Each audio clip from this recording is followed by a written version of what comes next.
terms of what might happen, but Democrat Eileen Higgins has won the closely watched Miami mayoral race. Higgins made history, becoming the first woman ever to lead the city. Her victory also marks the first time a Democrat has won the Miami mayoral race in nearly 30 years.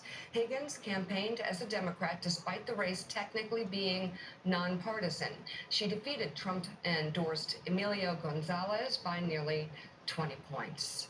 Democrats also claimed to win last night in Georgia, where their candidate flipped a statehouse seat in a red-leaning district. Democrat Eric Kissler is projected to defeat Republican Matt Guest in the fourth in the special election in Georgia's House, District 121, according to unofficial results from the Secretary of State's office. Kissler's victory would be a major upset in a district President Trump won last year by 12 points.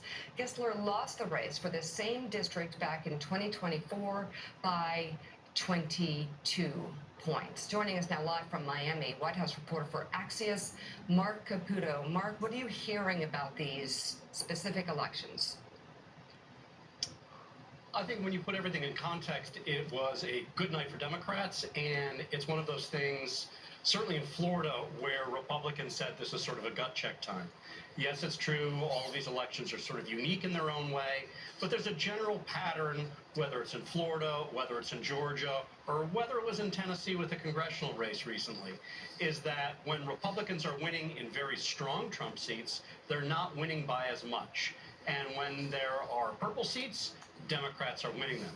The city of Miami is an interesting sort of jurisdiction, because even though people associate the city of Miami with Miami-Dade County more broadly, this is sort of a blue performing city in major elections, but in mayoral elections and local elections and odd year elections, Republicans have dominated. That ended last night, and it ended majorly and in a big way that got a lot of people's attention. So, Mark, Eileen Higgins, who will be the next mayor now of Miami, made as part of her campaign and central to her campaign these ICE raids, the immigration raids. She talked about it again last night in her victory speech, and we're talking to the media afterward as well, calling them inhumane and a scourge in the community there in Miami-Dade. So how important were they to her victory? I think that is important.